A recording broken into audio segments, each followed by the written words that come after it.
അബി, നീ കെട്ടാത്തത് അവിടെ പ്രേമുള്ളോണ്ടല്ലേ? പ്രേമോ? എനിക്ക് പ്രേമൊന്നും ഉണ്ടായില്ല. എന്നാലും ചെറിയൊരു നാണം മുഖത്ത് കാണണ്ടല്ലേ?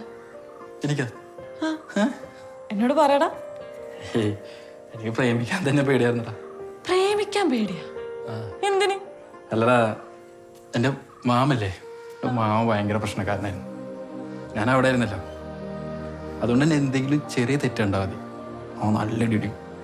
തല്ലല്ലേട്ടാ, ഇടിച്ചാൽ പിന്നെ പുറത്താണല്ലോ. ഞാൻ ഉമ്മാക്ക് വിഷമാവുന്ന എഴുതിട്ട് ഞാൻ ഉമ്മാടൊന്നും പറയില്ല. എല്ലാമ പെരുമാനിക്ക് വിളിക്കുമ്പോഴൊക്കെ എനിക്ക് വലിയ സന്തോഷമാണ്. ചുമ്മാ അമ്മയ്ക്കണ്ടേ.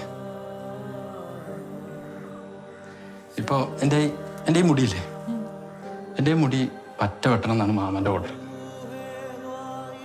കഴിഞ്ഞ ദിവസം എൻ്റെ ഒരു വിവരമൊക്കെ ഉണ്ട്, ഞാനെന്തിന് കുറച്ച് സ്റ്റൈലായിട്ടൊക്കെ ഒന്ന് വെട്ടി. ഉമ്മയുടെ മുന്നേ വെച്ച് മാമ ഒന്നും പറഞ്ഞില്ല. കുറച്ച് കഴിഞ്ഞിട്ട് മാമൻ്റെ വീടിൻ്റെ പുറകിലോട്ടുണ്ടായി. എന്നിട്ട് മാമൻ്റെ കക്ഷത്തോട്ട് എൻ്റെ കഴുത്തിങ്ങനെ ഞെരുക്കി വെച്ചിട്ട് മാമൻ്റെ കൈമുട്ടോട്ട് പുറത്ത്